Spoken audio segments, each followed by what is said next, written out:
Well, hi everybody. It's meteorologist Joe Chaffee on the Joe Chaffee Weather Show. It is 6 o'clock Eastern Time, and we're going to get right to the severe weather that is going on in the southern plains. We also have some severe weather potential in the Northeast with a severe thunderstorm watch. If you look over to the side here, I put up SPC's map so that we can be side by side. Let me just right off the bat remind everybody that it is 6:01 Eastern Time. So if you're watching this other than live, please make sure you go to your local National Weather Service office forecast page. You can access that by going to weather.gov for the latest information regarding any watches and warnings that are up if you are watching from the southern plains. We are seeing on the SPC map, this is the first time in 2 years. One of my colleagues reminded me of this today, but it's the first time in 2 years that we've actually seen a high risk of severe weather on one of the on SPC's forecast, the Storm Prediction Center. It is not something that they just throw out there on a regular basis. So if they say the risk is high, they're thinking that there's some problems here, and we've already seen in the last couple of hours, probably that I counted at least half a dozen tornado warnings. There might have been more. I wasn't able to check every single National Weather Service station, but so far it's been a very, very busy day, and it's according to what I've been seeing with regards to the discussions from the severe weather folks. The next several hours are going to be critical as far as the potential for tornado development with a high risk. That's a 45% probability that there will be a tornado. So obviously that's already been achieved. That's a very, very high number. It almost implies that you have about a 50-50 shot of getting a tornado where if you happen to be inside that geographic zone. And of course there is a larger area of moderate risk and a larger area of enhanced and slight risk that is covering all of this that is happening down in that part of the country. So we're going to go through a few things with regards to why this is such a robust severe weather outbreak compared to others. And there are a number of things, but I think front and center, one of the things I like to look at when it comes to this, the daily forecasting, is the temperature dew point. When the dew points get into the 70s, you're talking about really super juiced tropical air that is coming up out of the Gulf of Mexico. Using WPC's, the Weather Prediction Center's surface map, and this is from 2 o'clock this afternoon. Look at these. So this is 1 o'clock Central Time. And there's been additional heating since then. You had temperatures in the upper 80s to around 90. But look at these dew points. I don't know if you can see them on the map. You should be able to make them out. But we're talking about dew points that are running up as high as 75, 76, pretty far inland up into Texas. And even up into southern Oklahoma, we've got dew points up in the middle 70s in some places. So this is super juiced tropical air. You've got a rather aggressive warm front that is running from North Texas and across the southern half of Oklahoma, and then cuts across the state of Arkansas. The strongest inflow of that tropical moisture is coming into Texas. You also have low pressure, a 998 surface low developing in New Mexico, and this thing's going to deepen somewhere down into the low and mid 980s as it runs up northward through North Texas and eventually heading up into western Kansas and points northward from there. And by the way, this is producing wintry weather back in Colorado again. I've gotten posts on my Facebook page from a number of a few folks that I know that live out there, and they're just going crazy over the fact that it's, they're out with winter coats and gloves on and having to deal with snow this time of year when they went through December and January really without seeing very much.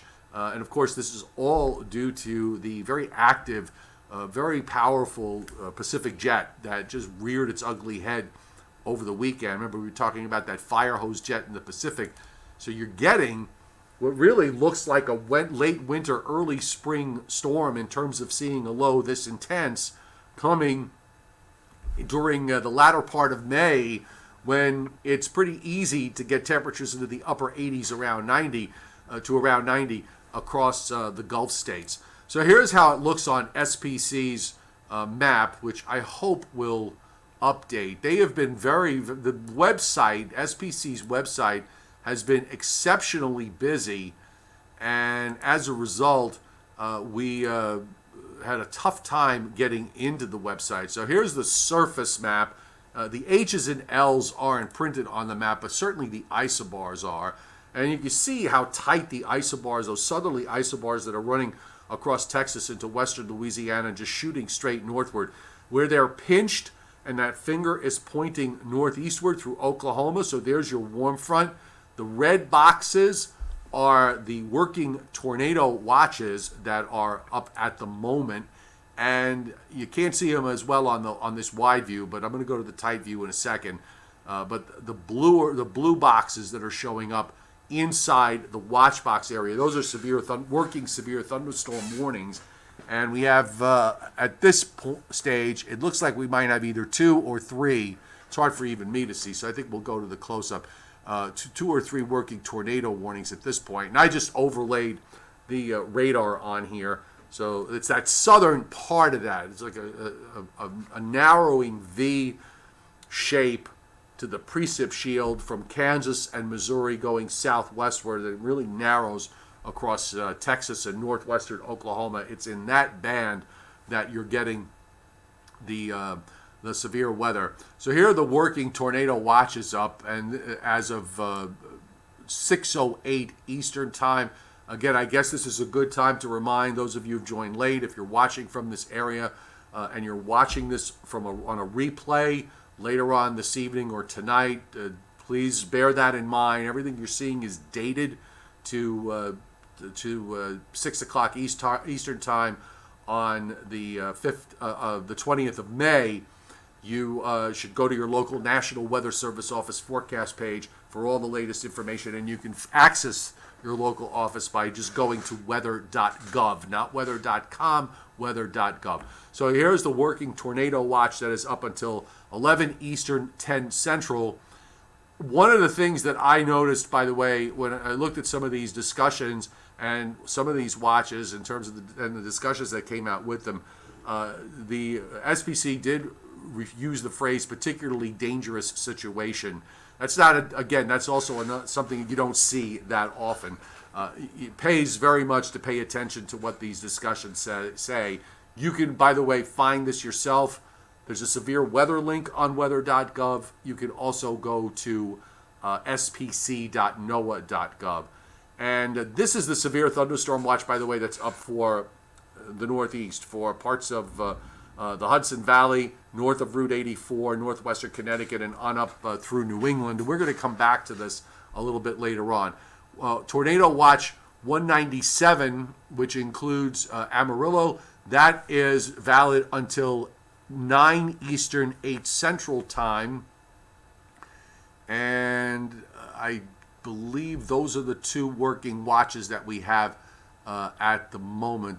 This is a new potential severe thunderstorm watch that may be going up. This is another thing you can get from the SPC page, that they actually do put discussions out regarding if they're going to issue a particular watch. We have a severe thunderstorm watch potential here for a large portion of the state of Arkansas and northeastern Oklahoma. And on their discussion, just to give everybody a heads up, there's an 80% probability that they're going to issue this watch sometime in the next couple of hours. So you can also access that, obviously, by going to the SPC's page. The tight view here of the weather that we're working on at the moment with regards to the severe weather, you can see close up the 2 watch boxes that are in play. 1, 2, 3 tornado warnings that are up at the moment one, two, three, four, 5 severe thunderstorm warnings that are up right now. And there's your line. I'll give you a cleaner radar view to look at as well. And actually I have several radar views to show you. So here's one. This is out of, I believe this is out of Norman, Oklahoma. And we see that there are 3 tornado warnings that, two of them, one disappears, another one gets shortened, and then 2 more just went up. I'll refresh this just to make sure I got the latest on the loop. And indeed, so you got the 2 fresh tornado warnings that are up here from the Norman, Oklahoma radar. You can see how far north and west all of this activity is, by the way, from Oklahoma City and nowhere near Tulsa. So, we're talking about more toward the northwestern part of the state and not centered on the more populated Oklahoma City. On the lower left, there are 2 other working toward, those are those 2 tornado warnings that just popped up. And we're going to jump to the Amarillo radar as of 6:12 p.m. Eastern time. So here we have, you start off with, boy, they come and go very, very fast. It looks like at the end we have 3, and at one point there were 4 running together.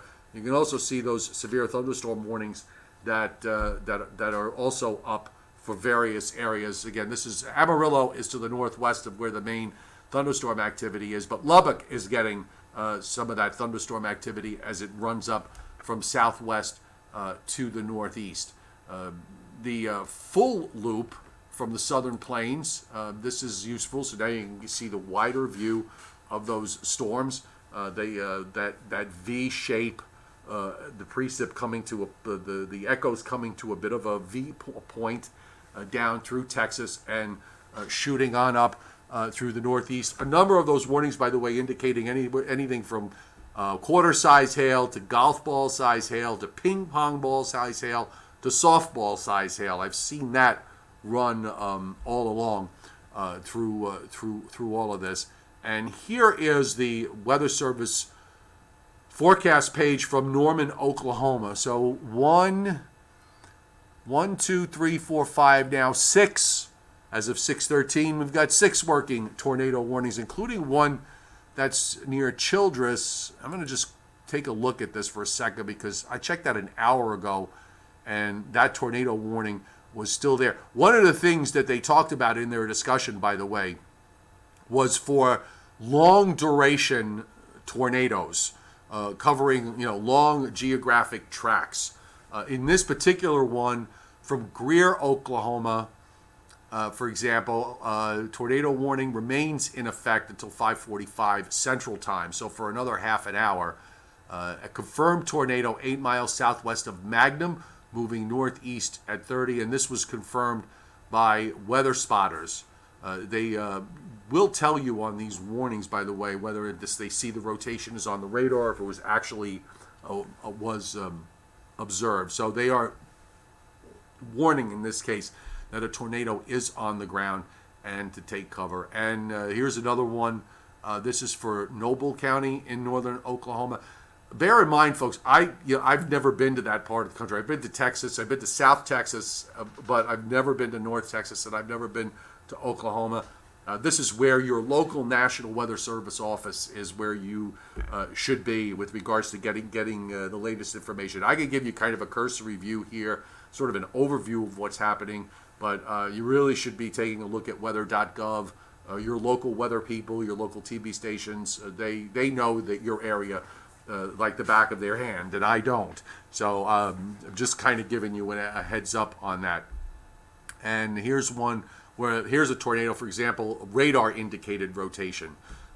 Tornado and golf ball size hail near Marshall, Oklahoma, and moving northeast at 50. So weather.gov has got to be your go-to source with all of this. Now, let's go to the wider radar view, which I am going to bring up right now. We're going to bring up the wider national radar view. So this is, it really kind of sticks out like a sore thumb to see a system like this time of year where you've got all this development going on. not just with the severe weather, but with everything else. Heavy rains up to the north. You got rains up into the Dakotas. You've got rain and some higher elevation snows going on in parts of Colorado. So this storm is having an impact over a large number of states. Now, meanwhile, let's go to the east, the northeast in particular, because we had severe weather yesterday and last night, clusters of severe thunderstorms that formed across Pennsylvania and moved into New Jersey and into the Catskills.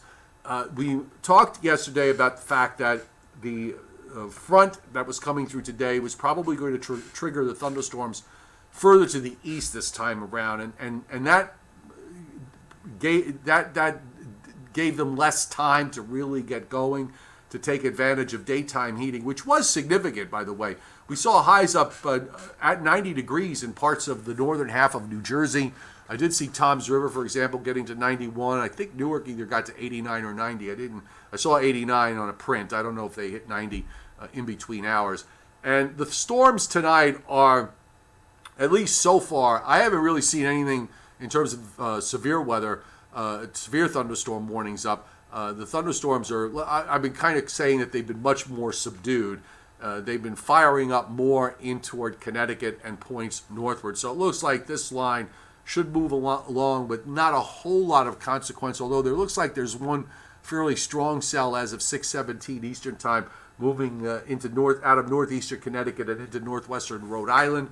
And you've got some fairly hefty cells moving across Maine at the moment. So we're going to get this out of the way and see weather conditions gradually improve.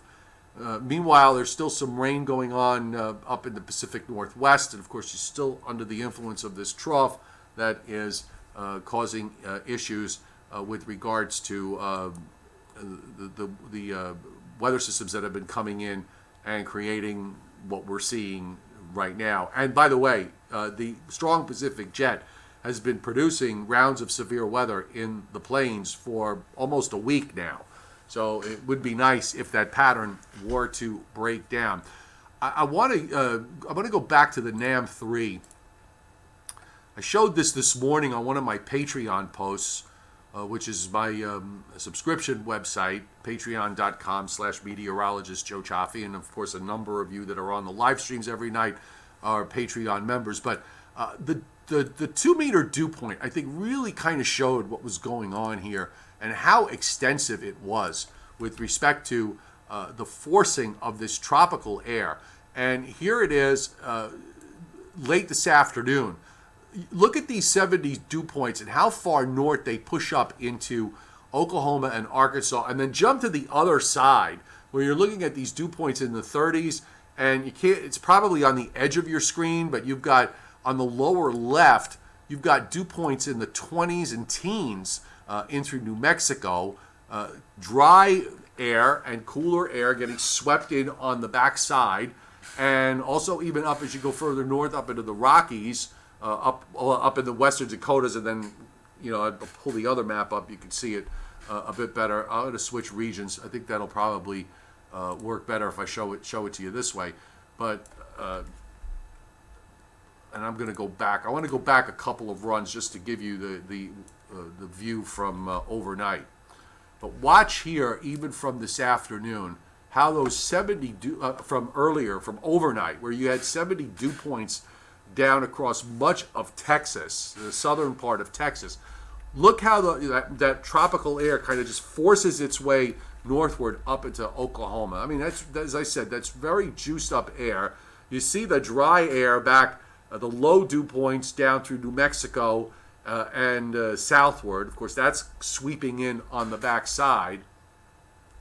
And now we'll loop it. I'll come back to the current loop. And here we go. So going through the next couple of days, the severe weather risk area is going to shift eastward Tuesday, where you see those 70 dew points pushing up into Arkansas and Mississippi. And then they start to come back. Watch what happens here as you go through Wednesday. You start to see those dew points again blossoming out across Texas and Oklahoma and on up into Kansas. So this would suggest that we're going to see another round of severe weather in the plains come later in the week. And again, keeping things very, very busy. Here's the NAM3's view tonight. Very impressive looking. Your low winds up going northward there, just sort of. The NAM3 doesn't always give a clean look in terms of how the lows track, whereas the GFS sort of smooths it out. This is because you're seeing an hour-by-hour movement here of the thunderstorm activity. And there you go. I mean, this is a really wicked-looking line here coming up between 8 and 10 o'clock Eastern time tonight. And then more storms fire up during the overnight. And here's for Tuesday, you've got this narrow squall line that runs from eastern Oklahoma down through East Texas, moving across Arkansas, pretty strong through Missouri. And this is where our risk area is going to be come Wednesday. And then those 70 dew points start to bring showers back, and I'm suspecting that we'll probably see some more severe weather action somewhere along the lines on Thursday. SPC, I'm going to come back to, we're going to go to the GFS and get the wider view so we can start taking a look at where the weather is going forward with regards to the weekend and beyond, because we've got the Memorial Day holiday weekend setting up. Let me just really fast, I'll bring up SPC's website. We can take a look at the severe weather risk going forward the next few days. Their website has been very, very busy, and the page is not loading very well. So I did not preload it, which is what I usually like to do. Okay, so here's tomorrow. This is for Tuesday. There's your enhanced risk for tomorrow. Northeast Texas, slight risk on up through much of Illinois and through Missouri. You've got this rather large area of enhanced risk, northern Arkansas through the state of Missouri.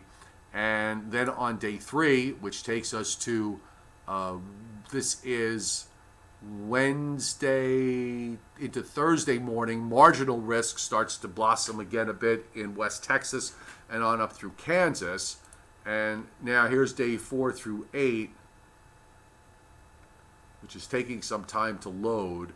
I believe the day 4 day side, there's your risk on day 4. So as I always say, if you start, when you see SPC putting out risk areas on their day 4 to 8 time frame, you should pay attention. So we could fire up in a lot of the same areas that are seeing severe weather today might see it again come Thursday night into Friday.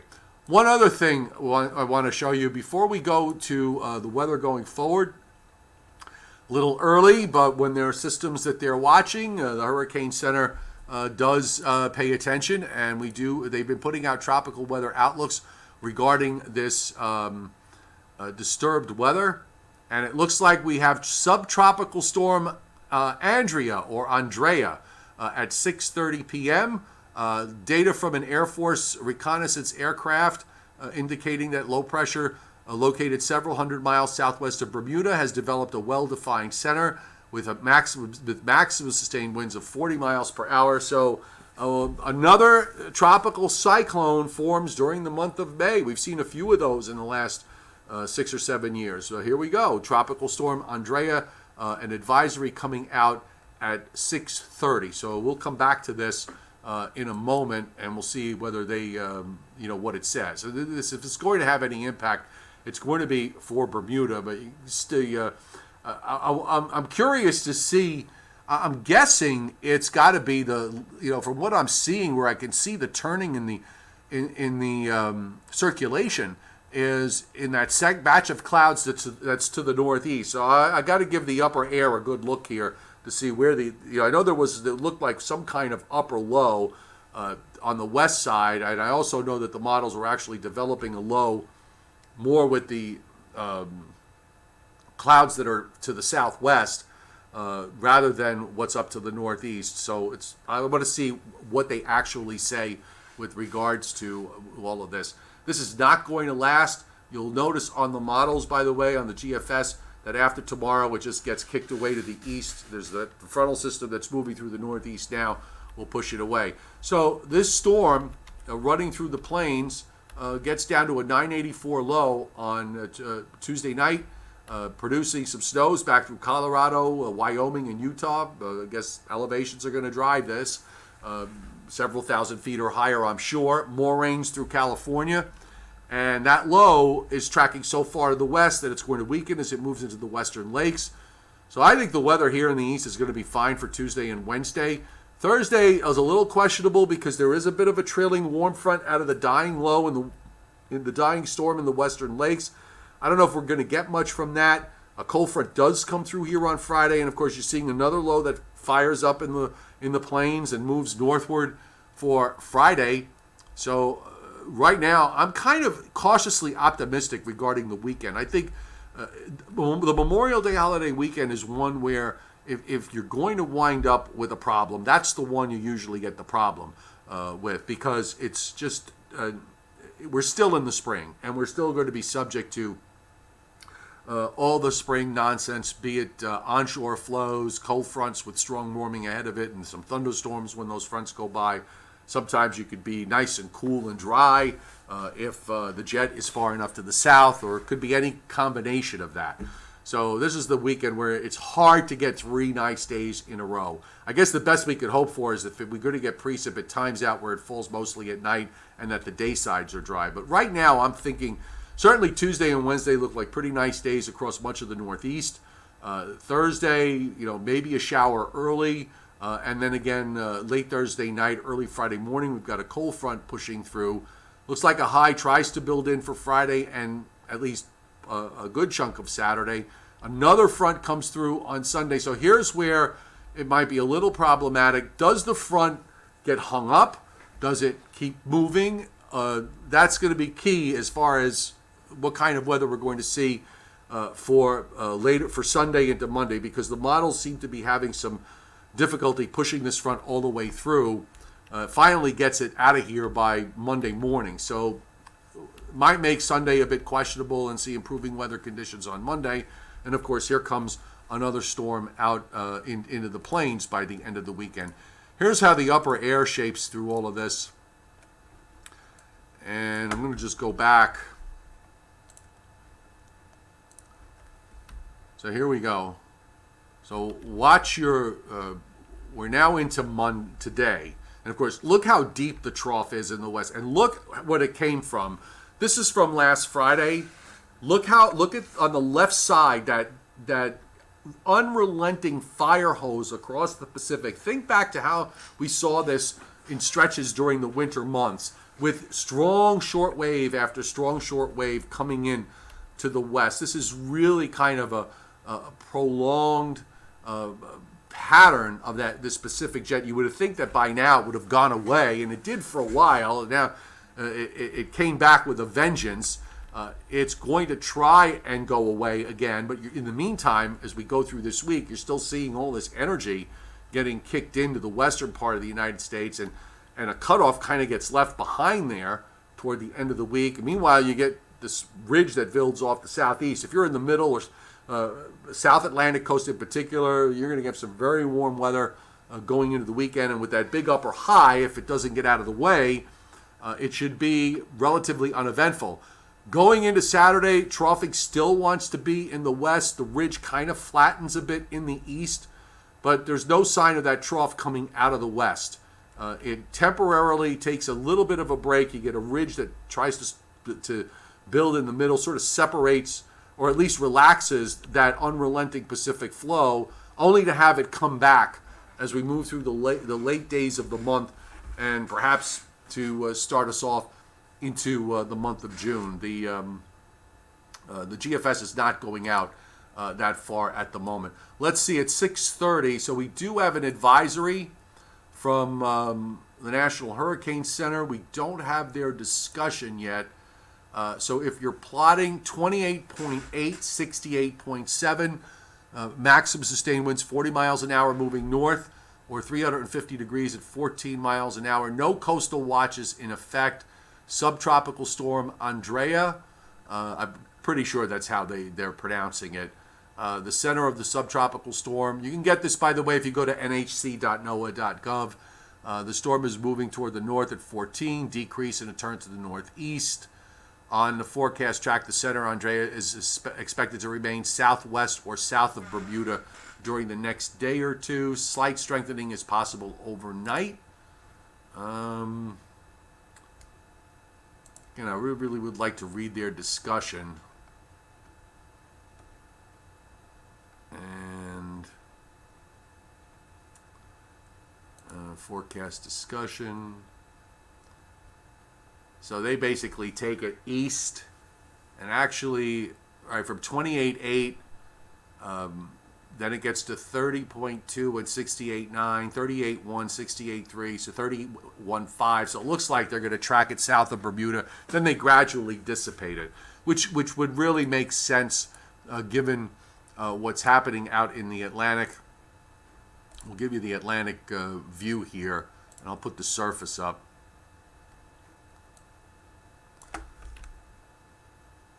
So it's that little low between the Bahamas and Bermuda. So it looks like, at least off, it is the definitely on the satellite. It's got to be the clouds with what's on the northeastern complex of clouds, because that's where I see the low level circulation. And you'll see that. Watch the frontal system that's moving off Nova Scotia and moving eastward south of Newfoundland. It absorbs. It basically winds up absorbing that whole system and then taking it on out into the North Atlantic to south of Greenland by the time we get toward the end of the week. The GFS, by the way, has been doing this. It's also dropping another low southward from Canada. That energy, that surface low, that's with the Thursday night, Friday front, and that low just kind of drops southward and dissipates. And also on the lower left, you could see a little low that forms. The Hurricane Center mentions that on the Pacific side, with the potential for some development late this week, well off the coast of Mexico. But pretty interesting to see something come out this early in the season. But I got to go back and look. I think it was 4 out of the last 5 or 4 out of the last 6 hurricane seasons where we saw a named tropical system during the month of May. So I think this is also a very good time for me, again, to remind everybody from what I said from the very beginning, that please, if you are watching, it's 6:33 Eastern time. Obviously, any of the radars you've seen here and satellites and weather information is dated. Please find out the latest with regarding severe weather by going to your local National Weather Service office, and you can access that by going to weather.gov. Snowy 23. Thank you very much for hitting Super Chat tonight. Really, really appreciate it. Just checking on some of your comments. I'm kind of running a little low on time tonight, so I'm probably not going to get to many of them. Let's see. I can't believe, David Schwartz says, I can't believe that mess of thunderstorms was named. If they thought there's a low-level circulation there, and they probably did observe winds with enough for them to do it. They don't, their criteria is fairly strict. When it comes to upgrading these systems, they don't like to do. They don't like to just throw the name out there when it's borderline. And on the other hand, they're also very sensitive to how upfront weather is. So they kind of have their set of criteria. So they must have seen enough of a warm core in order to at least bring it up to subtropical storm status. Timothy Veltman, thanks for bringing that up. The watch now has been updated, and they have canceled the southern part of that watch area. So it remains in effect for New Hampshire and Maine, but it's done everywhere else. And it kind of at least confirms what I was saying earlier about the fact that area of thunderstorms that formed in the east today was much more subdued than what we saw yesterday. This is the 5th year in a row. Thanks, Ethan Kerr, for checking that for me. This is the 5th consecutive year that we've had a preseason storm, whether it's in May or otherwise. Anna in 15, Alex and Bonnie in 16, Arlene in 17, Alberto in 18, and Andrea now in 19. Thank you, Izzy. Thank you for hitting Super Chat tonight. I really, really appreciate it greatly. Thank you very much. All right, so let me just say, I've been still having issues. I do this show usually with my colleague Joe Rayo on my Facebook page, meteorologist Joe Chaffee. And about 3.5 weeks ago, I don't know why this glitch has developed on my Facebook page where I'm not able to go live from my weather page. I can go live from my personal page, but I can't go live from my weather page. And I don't want to go live from my personal page. I want to go live from my weather page. So I'm going to talk about this with Joe tonight, and if he's willing, we may come back and do the Joe and Joe Weather Show tonight on YouTube at 9:25. It's dependent on both our schedules, so I can't promise for sure. But if we do wind up doing it, I will pre-schedule it so you will get a something on it. And let me just leave you with, for those of you who really enjoy getting extra weather coverage I generally cover weather from eastern Pennsylvania to southern New England, but when there's big weather going on elsewhere, I do devote some time. And of course, you can always message me on this platform with regards to getting more information. But I do have a subscription platform on Patreon. It's patreon.com/meteorologist Joe Chaffee. And a number of you that are on the live streams every night are also Patreon members. And you've all had very nice things to say about it, and I really appreciate that very much. So if you're interested, it's just $2 a month, and with some higher tiers for those of you that need it for more intense and more exact weather information for specific spots. You can take a look at that, but there's the link up there for you. Patreon.com/meteorologist Joe Chaffee. All right, folks, have a great evening. Thanks for being here. Weather.gov for all your latest severe weather information. Make sure you go there. It's 6:37 Eastern Time, so you want to make sure you got the latest. The Patreon live streams, it's been kind of tough to do with the way my schedule has been, and I've been sort of holding back on it only because of the fact that the weather, relatively speaking, has been quiet here in the east, but I'm going to figure it out in terms of trying to see. One of the big problems with doing the Patreon live stream, if I do it in the morning, which is easier for me to pop it up in the morning ahead of the day, but a number of you are working, so it's hard for you guys to see it. And if I do it in the evening, then because I tried that, doing it at 6 o'clock, and then doing the YouTube live stream at 7:30, but that's also schedule dependent. But I will say this: I promise I will get them back, start doing them again, especially when the weather is warranted. I just need a little bit more time to figure that all out. All right, thanks very much, everybody. Appreciate you being here, and we will. If we don't see you later, you definitely will see me tomorrow right here on the Joe Chaffee Weather Show on YouTube. Good night, everybody.